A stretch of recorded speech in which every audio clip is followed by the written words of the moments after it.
Shibone Besami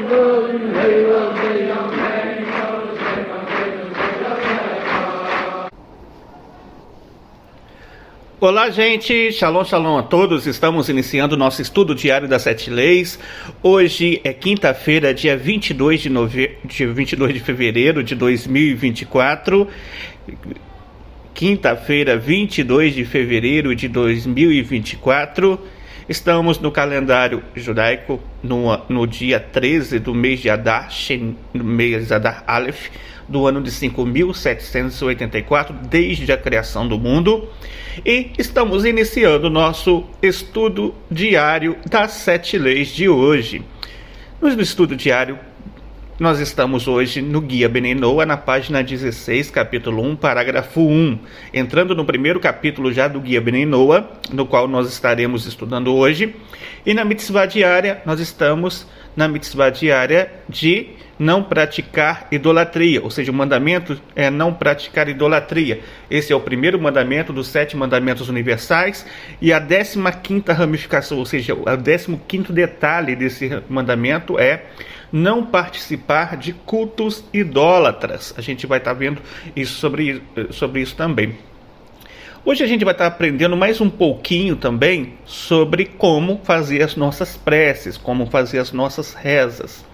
Ou seja, como você apresentar o seu serviço a Deus, a sua avodá, a sua oração a Deus. Hoje nós estaremos respondendo a pergunta: existe uma quantidade mínima de orações por dia? Existe um coeficiente? Eu tenho que cumprir quantos? De quantas formas? Como é que faz isso? Hoje também estamos estreando um tópico novo no nosso programa de estudo diário das 7 leis. Hoje estreando um novo tópico, Mashiach e Redenção. Hoje nós estaremos começando a estudar sobre as leis referentes a Mashiach, ou seja, as leis referentes à era messiânica. Entrando hoje sobre o primeiro tópico, onde vamos abordar a importância de acreditar em um Mashiach, um dos 13 princípios, inclusive, dos 13 princípios do Rambam, do Maimônides, os 13 princípios do monoteísmo, os 13 princípios do judaísmo, no qual nós estaremos vendo isso também hoje. Gente, o estudo diário de hoje eu quero dedicar especialmente para Refuah Shelemah do senhor Geraldo, filho de Noah.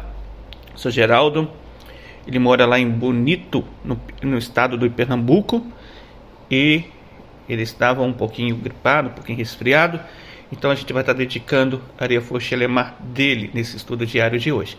Também eu dedico a todos aqueles que estão fazendo os seus estudos diários todos os dias, todos aqueles que estudam as 7 leis e suas ramificações diariamente e procuram se adequar ao cumprimento dessas leis. Então, a gente vai estar vendo sobre isso também. Bem, vamos lá então.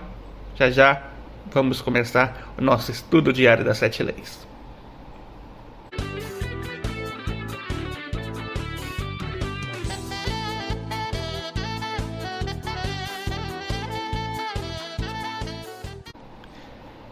Então, para iniciar nosso estudo diário das 7 leis de hoje nós estamos na leitura do Guia Bnei Noa, no capítulo 1, na página 15, parágrafo 1. A pergunta de hoje é: qual o significado da palavra Torá? O nosso rabino Jacob Gerenstadt, na leitura do Guia Bnei Noa, ele responde a essa pergunta. Assim está escrito lá na página 15, no capítulo 1, parágrafo 1. Em hebraico, a palavra Torá tem a mesma origem semântica da palavra Ohara. De acordo com o Mitzudot Tzion, comentando sobre Yeshayahu 51:4, que significa instrução. A Torá, além de ser um livro sagrado que descreve a história do povo judeu, também nos serve de guia e orientação de como viver e de como servir ao Criador. Então daqui nós aprendemos o seguinte: nós aprendemos a importância da palavra Torá.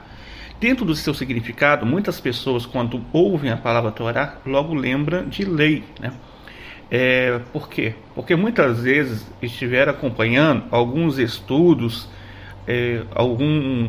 a apresentação de um foco, de uma visão, não do judaísmo, mas de uma visão de acordo com aquilo que as outras religiões pensam do judaísmo.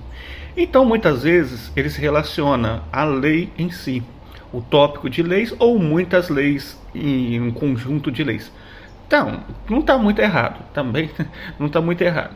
Mas dentro do seu significado literal, dentro do seu significado de acordo com a nomenclatura da palavra Torá, ela significa instrução.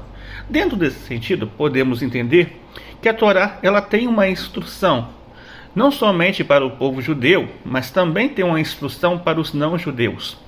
Para os judeus, a instrução de acordo com os 613 mandamentos que o povo judeu recebeu no Monte Sinai, e para as nações, de acordo com os 7 mandamentos universais que as nações receberam também no Monte Sinai, mas tinha recebido antes também através de Noé e através de Adão, o Adam Marishom, ou seja, Adão, o primeiro homem, e através de Noé, posteriormente após o dilúvio, onde essas leis foram novamente repetidas, e foi completa a Noé a 7ª lei, a lei de não comer um órgão de animal vivo, ou seja, não comer o animal com sua alma, com seu sangue, isso não comerás, assim está escrito lá.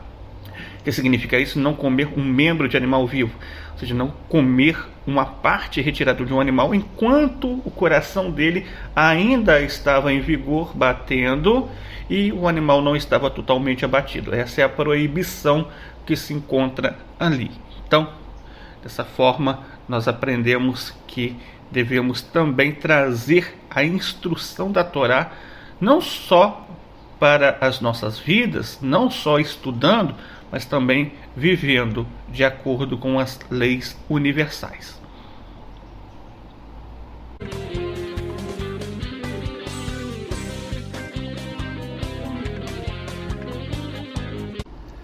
Continuando então nosso estudo diário das 7 leis de hoje, estamos na mitzvah diária, o mandamento de hoje. O mandamento diário é o mandamento de não praticar idolatria.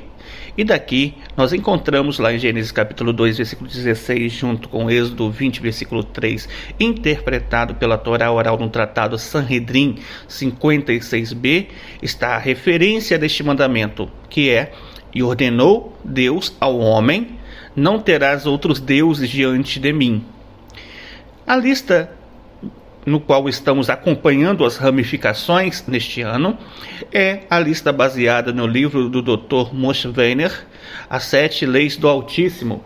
A 15ª ramificação listada pelo Dr. Moshe Weiner é a ramificação dos descendentes de Noé. A proibição dos descendentes de Noé são proibidos de realizar qualquer discurso do qual se segue a propaganda do domínio de alguma divindade, e ou a glorificação ou dotação de qualquer significado, qualquer culto.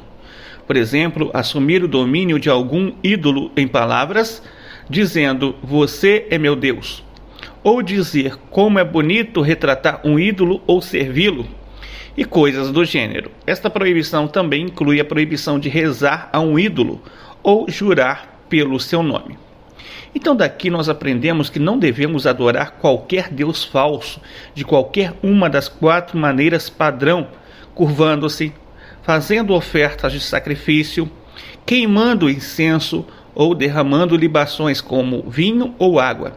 Esses 4 atos rituais estão todos envolvidos na adoração do verdadeiro Deus, no Templo de Jerusalém, uma vez reconstruído a partir de suas ruínas atuais, e, portanto, são modos santificados de adoração que são proibidos de ser exercidos por qualquer deus falso, mesmo que o ato não faça parte do ritual habitual daquela falsa religião. Assim, mesmo que não seja um costume o cristão estabelecido oferecer alimentos sacrificiais ao JC, nem os budistas normalmente derramar libações para o seu ídolo, seja para o Buda, ou qualquer um dos atos seria, no entanto, um crime capital. Também é proibido a aceitação verbal de qualquer falso deus como divindade, sob pena capital. Essa ramificação também proíbe adorar um falso deus, de acordo com os rituais habituais estabelecidos pela sua religião. Alguns ídolos ou falsos deuses são adorados através de reverências, queima de incenso ou oferendas de comida, outros através de certos tipos de dança, canto ou meditação. Outros deixando o cabelo crescer, raspando e oferecendo, e outros através de cerimônias envolvendo fogo, água ou reuniões em determinados locais em determinadas épocas do ano. Qualquer que seja a prática da religião falsa, mesmo um único ato de tal adoração é uma ofensa capital. As fontes citadas que nós encontramos é o Rabino Moshe Weiner, lá no Código Divino, parte 2, página 140 até a página 154, no capítulo 3, onde ele vai apresentar a explanação sobre essa proibição aqui. Bem, o Dr. Moshe Weiner, esse texto, na verdade, é muito grande. Então nós dividimos em partes. Hoje eu estarei relatando a primeira parte, no próximo programa a segunda parte, no outro a terceira parte sobre isso. A primeira parte, vamos lá, está escrito assim: que o gentio está proibido de se envolver em todas as formas de adoração de ídolos, de acordo com Rambam, Lei de Reis, capítulo 9, alahá número 2.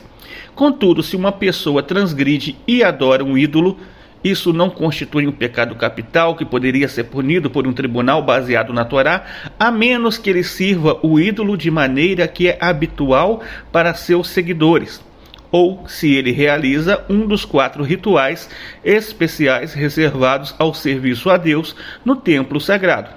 A compreensão simples do Rambam, do Maimônides, em Lei de Reis, capítulo 9, alahá número 2, é que a proibição básica da adoração de ídolos e a responsabilidade por isso são iguais para gentios e judeus. Esta é também a opinião de Noda Ben Yehuda, no volume 2, página 148.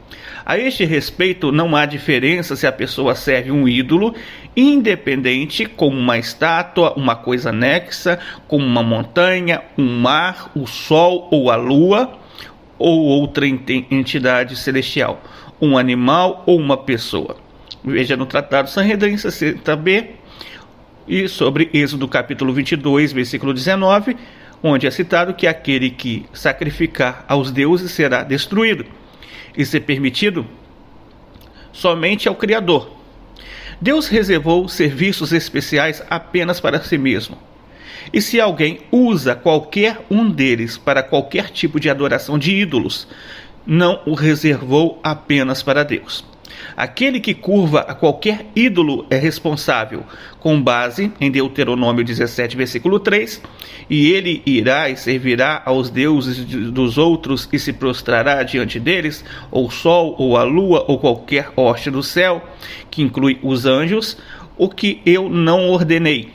A partir disso, vemos que se curvar é proibido, mesmo que não seja a forma tradicional de serviço daquele ídolo.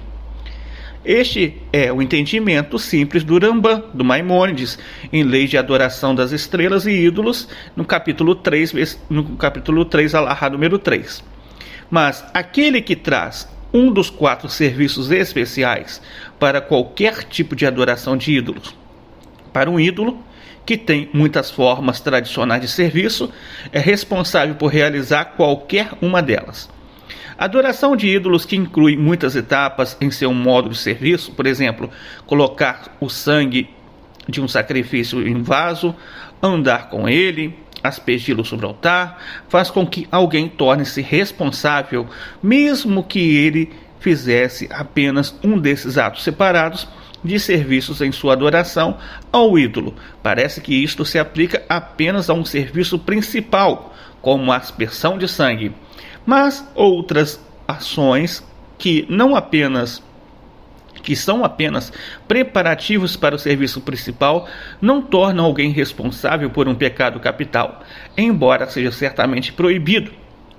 Quais são os 4 rituais especiais mencionados?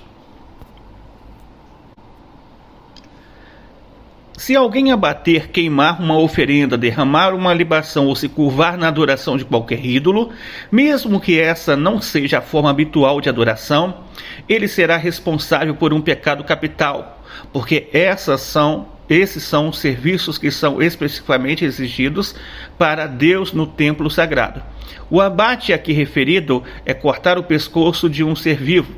Sobre isso diz em Êxodos, capítulo 22, versículo 19, aquele que matar, ou seja, aquele que sacrificar aos deuses será destruído. Isso é permitido somente ao Eterno. Curvar-se também só é permitido ser feito por Deus, de acordo com o Rambam, Lei de Adoração das Estrelas e Ídolos, capítulo 3, alahá número 3, como diz: pois você não deve se curvar a outro Deus, Êxodo 34, 14, e não haverá para você outros deuses, você não se curvará diante deles, nem os servirá, Êxodo capítulo 20, versículo 3 até o versículo 5. Isto nos ensina que você não deve se curvar a um ídolo, mesmo que esta não seja a sua forma habitual de serviço, e você não deve servi-los em sua forma habitual de serviço. Quem se curva diante de um ídolo é responsável por um pecado capital. Se prostrar totalmente e estender as mãos e os pés no chão, ou seja, ou apenas colocar o rosto no chão. Mas quem não põe o rosto no chão, mas apenas inclina a cabeça e o corpo, não é responsável por um pecado capital, a menos que seja a maneira tradicional de servir o ídolo. No entanto, é proibido de qualquer maneira, de acordo com o Rambam, Lei de Adoração das Estrelas e dos Ídolos, capítulo 6, alahá número 8, a responsabilidade por pecado capital baseia-se na semelhança com o serviço no templo sagrado. Assim, colocar a cara no chão é considerado parte desta proibição. Aquele que se curva diante de um ídolo, mesmo que por apenas um momento, é responsável quando coloca o rosto no chão. O pecado capital de abater um animal para um ídolo inclui cortar a garganta de um animal vivo, cortar a nuca ou cortar o pescoço. Parece que isto se aplica a qualquer rasgo ou corte, mesmo que feito à mão, por exemplo, com a unha. Aplica-se a qualquer animal ou ave, mesmo que lhe falte um membro ou tenha qualquer defeito físico. A decisão de que isto também inclui o abate de um gafanhoto a um ídolo aplica-se a qualquer espécie de artrópode, réptil ou anfíbio que tenha semelhantemente a aparência de um pescoço entre a cabeça e o corpo, de acordo com o Tratado Avodah Zará, página 51a. Qualquer criatura que pareça ter pescoço tem as mesmas regras que os mamíferos e pássaros no que diz respeito ao abate de um ídolo. Da mesma forma, quem mata ou corta o pescoço de uma pessoa viva, como um ato de adoração a qualquer ídolo, é responsável por um pecado capital por este serviço, além de sua responsabilidade por homicídio. Aquele que realiza tal ação em uma pessoa morta ou outra criatura morta, ou corta parte de um cadáver para adoração de ídolos, é igualmente responsável, se o serviço tradicional do ídolo for qualquer ritual com um cadáver, caso em que é considerado semelhante ao abate. Se o serviço tradicional não for com um cadáver, isso não é considerado semelhante ao abate. Esta decisão para um cadáver é como aquela para servir um ídolo quebrando um pedaço de pau, o que não é um pecado capital, a menos que a forma tradicional do serviço do ídolo é um ritual com uma vara, por exemplo, agitando por algum outro lado. Se alguém cortar o corpo vivo de uma maneira diferente do abate, resultando a morte ou não para adoração de ídolos, mas esta não for a forma tradicional para o serviço do ídolo, a pessoa não será responsável por um pecado capital. No entanto, ele estará sujeito à punição por homicídio se matar uma pessoa, ou sujeito a outras punições que os tribunais possam estabelecer por ferir uma pessoa ou um animal. Depois que um animal é abatido para servir a um ídolo, aquele que corta seus membros estão isentos, mesmo que o abate seja o serviço normal para um ídolo, pois, neste caso, esta ação não é considerada semelhante ao abate. Cortar membros de um animal que foi abatido a serviço de um ídolo não é comparável a um serviço quebrando um pedaço de pau. Quem quebrar uma junta após o abate do animal não será responsabilizado. Por isso, não é comparável a um método de abate que a cabeça é desarticulada do corpo. Se alguém primeiro abater um animal sem a intenção de servir a um ídolo através do abate, dizendo: em vez disso, que servirá a um ídolo apenas aspergindo o sangue do animal ou queimando parte do seu corpo, ele é responsável por um pecado capital. Mesmo que ele não borrife nenhum sangue ou queime qualquer parte do animal, já que ele abateu o animal como um passo no serviço do ídolo. De acordo com Magaliot Hayam, Tratado Sanhedrin 60b, diz que ninguém é responsável por isso em um tribunal, a menos que verbalize a sua intenção. Mas parece que a sua intenção foi clara, com base nas suas ações. Ele é responsável mesmo que não tenha sido expressado. Qualquer parte do animal que possa ser consumida pelo fogo do altar do ídolo é considerada incluída como um sacrifício, e queimá-lo como um serviço a um ídolo é, portanto, semelhante ao serviço do templo, conforme explicado. No ato de abate para adoração de ídolos, se alguém cortar uma passagem necessária à vida, a traqueia, o esôfago ou uma artéria ou veia importante, em qualquer quantidade, ele será responsável por um pecado capital, de acordo com o Rambam, Lei de Adoração das Estrelas e Ídolos, capítulo 8, alahá número 1. Aquele que mata para um ídolo, cortando até mesmo uma parte das passagens vitais do pescoço de um animal, realizou uma ação que torna um animal proibido como designado para adoração de ídolo, e a pessoa é, portanto, responsável por servir ao ídolo. O mesmo se aplica a quem queima incenso ou outras ofertas ou derrama uma libação como a adoração de ídolos, num ato que acarreta a responsabilidade por adoração de ídolos. Não existe um valor mínimo abaixo do qual alguém não é responsável. Então, gente, conforme nós aprendemos aqui na ramificação de hoje, nessa primeira parte, nós somos proibidos de fazer qualquer um dos 4 tipos de culto do qual era feito no templo sagrado para um ídolo, ou seja, se prostrar para um ídolo, oferecer uma libação, sacrificar um animal para um ídolo, ou até mesmo fazer qualquer tipo de reconhecimento desse ídolo em si. Essa primeira parte nós estaremos falando mais um pouco sobre isso dentro da nossa próxima edição desse programa, tá bom?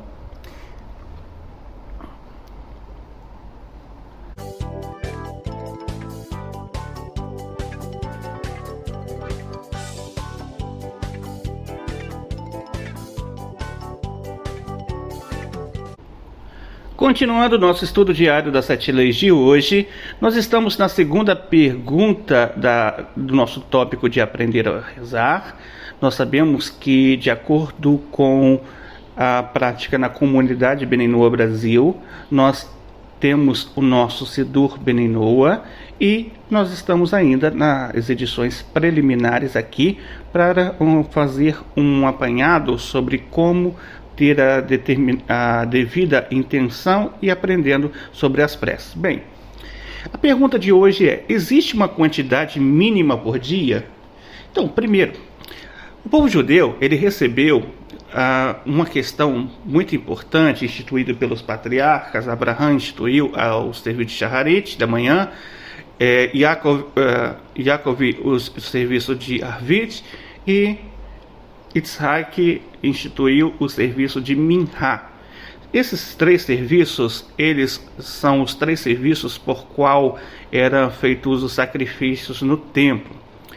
Posteriormente, com a destruição do templo, os sábios decretaram para os judeus 3 serviços obrigatórios para um homem judeu praticar. Bem, como nós sabemos, essas obrigações em relação ao homem judeu. É claro que um Benoa, claro, ele queira, ele pode cumprir isso voluntariamente. Mas a pergunta é, e a respeito de nós, das nossas orações? Entenda que quando eu estou falando sobre oração, eu estou falando sobre você reconhecer a Deus, apresentar os seus pedidos a Deus. Eu estou falando para você a respeito de mostrar suas gratidões a Deus. Ou seja, a ordem pré-estabelecida pelos sábios como um padrão de oração que você pode apresentar ao Criador. Dentro desse padrão, nós aprendemos que devemos orar pelo menos uma vez por dia. A oração está para a alma, assim como o alimento ele está para o corpo. Ela mantém a alma viva e bem, e a fortalece para o dia seguinte.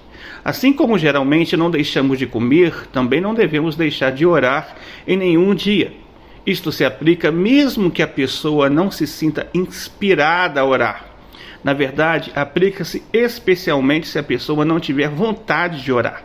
A oração é a causa, não o resultado, de sentir a nossa essência espiritual. Se esperarmos pelo sentimento certo, ficaremos sem a tão necessária energia espiritual. Quando a oração parece um trabalho, sabemos que está dando certo. Então daqui nós aprendemos o seguinte, olha gente, aqui a gente aprende o seguinte. Aprendemos que as nossas preces, nossas orações ao Criador, elas devem ser apresentadas a Deus cotidianamente, porque essa é uma necessidade que nós temos, assim como você tem necessidade de comer, de se alimentar. O Rebbe de Lubavitch, por exemplo, ele nos ensina o seguinte, ele ensina que nós devemos cuidar do nosso corpo, da nossa alma, assim como cuidamos do nosso corpo. Por exemplo, ninguém lida com o corpo de uma maneira relaxada, deixar seu corpo para não padecer de doenças. Assim também a nossa alma, ela tem a necessidade de estar se alimentando. E como que esse alimento funciona? Funciona com a conexão que você tem com o seu Criador, o contato que você tem, apresentando e tendo a certeza que você é totalmente dependente do Criador no seu dia a dia e que você não existe sem que a Hashem esteja te sustentando. Essa dependência é demonstrada principalmente através das nossas palavras e das nossas preces diárias que nós apresentamos todos os dias. Por isso, se faz muito importante que você esteja estabelecendo um período para apresentar suas preces cotidianamente. De acordo com o Sidur Bnei Noah, nós apresentamos essa parte aí de manhã, onde nós fazemos também o Shema, as bênçãos da manhã, apresentamos os salmos de louvores ali. Depois do Shema temos uma parte onde apresentamos os nossos pedidos, as nossas intenções. Depois disso, nós terminamos cantando algumas outras músicas e reconhecendo a soberania, o governo de Deus sobre toda a humanidade, até o dia em que toda a humanidade reconhecerá Ele como Criador uno e único. Assim nós fazemos essa parte pelas primeiras horas da manhã. Logo mais, antes de dormir também, nós apresentamos as nossas preces novamente a Hashem. Antes de dormir, fazemos o nosso Shema, né? Depois do Shema, apresentamos o Salmo 91, o Salmo 121, então pedindo assim proteção para Deus durante o nosso momento em que nós repousamos. Assim, estamos sempre trazendo à nossa memória que nós somos totalmente dependentes do nosso Criador.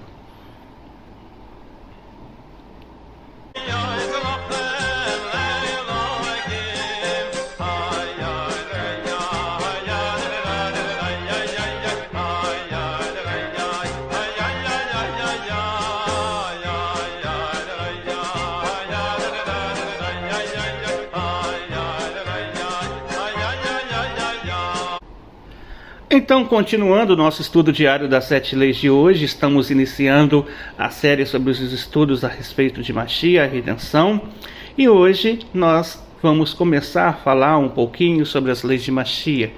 Primeiramente, nós gostaríamos de dizer a você que esta mensagem é de uma forma ou de outra, ela instigou você a poder buscar e querer, desejar aprender mais um pouquinho sobre essa parte importante na sua vida. Talvez você tenha visto algo sobre Mashiach em um artigo numa revista de circulação nacional, ou você já tenha visto uma reportagem na TV, ou tenha ouvido uma discussão sobre Mashiach num programa de rádio. Seja como for que você tenha sabido que Mashiach está perto de se revelar, você deve ter algumas perguntas. Perguntas que não são simples, perguntas que são até mesmo, de certa forma, um pouco difíceis. Primeiro, quem é Mashiach? Segundo, onde está Mashiach? Terceiro, por que Mashiach tem que vir agora?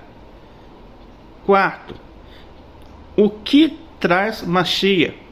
E quinto, o que é ele? Então, para nós respondermos essa pergunta, vamos pegar por algumas partes. Primeiro, quem é Mashiach?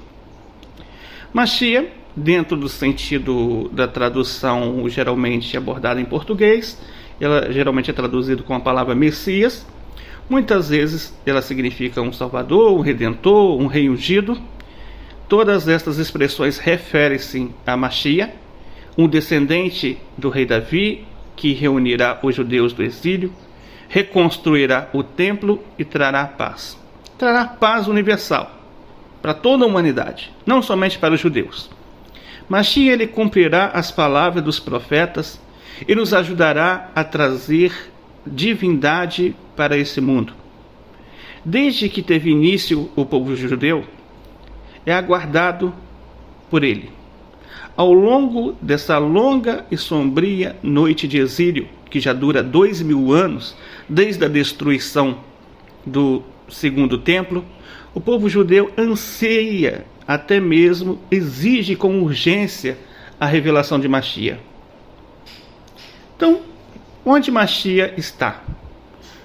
2.400 anos atrás, os babilônicos eles destruíram o primeiro templo e exilaram o povo judeu. Isto não bastou para trazer Mashiach. 2000 anos atrás, os romanos queimaram o segundo templo, matando milhões de judeus e dispersando os seus sobreviventes. Isto ainda não bastou para trazer Mashiach. Durante o longo exílio, ele permaneceu oculto.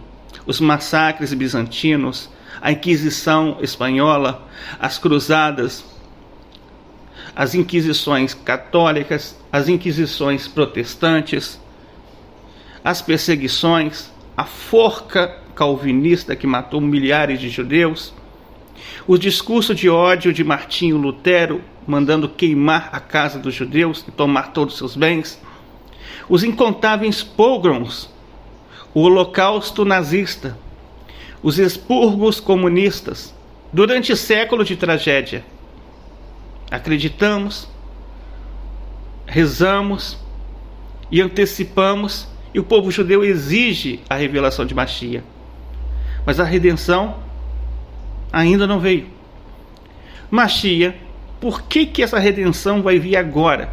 É a pergunta. Por que a redenção de Mashiach vai vir nesta época em que nós estamos vivendo?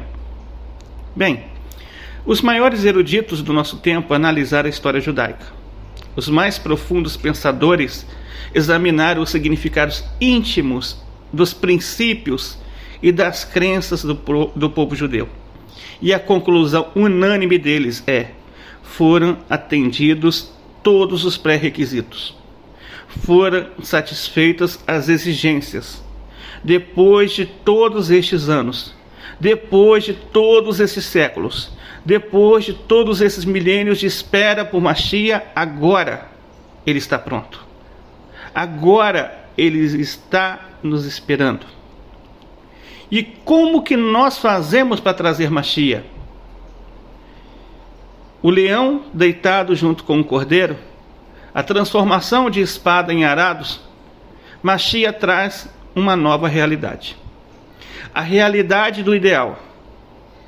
Não haverá mais guerras, não haverá mais doenças, não haverá mais inveja, não haverá mais ódio, ira ou competição vazia. Em vez disso, Mashiach dá ao mundo bondade, generosidade, amizade, paz. Ele faz com que o mundo se encha do conhecimento de Deus, assim como a água cobre o mar. Mas Mashiach necessita de sua ajuda, da nossa ajuda, ajuda do povo judeu e a ajuda dos não-judeus. Ele precisa de um ambiente onde ele esteja à vontade, um lar onde os valores que ele ensina sejam vividos e em que sejam postas em prática as prioridades que ele estabelece diariamente para transformar as necessidades, as perturbações, as esperanças e os sonhos em alegria, em satisfação, em objetivo e significado. Mashiach precisa que você acredite. Mashiach não é apenas uma ideia filosófica, alguma concepção intelectual de uma era vaga ou distante. Ele é um ser humano de carne e osso que responde às nossas mais íntimas necessidades. Mas como qualquer ser humano, precisamos dar-lhe uma resposta também. Sentir sua realidade. Deliciarmos-nos em sua presença. Ele está aqui, acessível a todos, fácil de alcançar. O caminho para Mashiach não requer experiência prévia, não exige talento especial, nenhuma riqueza extraordinária. Para você encontrar o caminho para Mashiach, estude mais a respeito dele. Tenha um dia maravilhoso e que possamos todos nós merecer a revelação imediata de Mashiach ainda em nossos dias.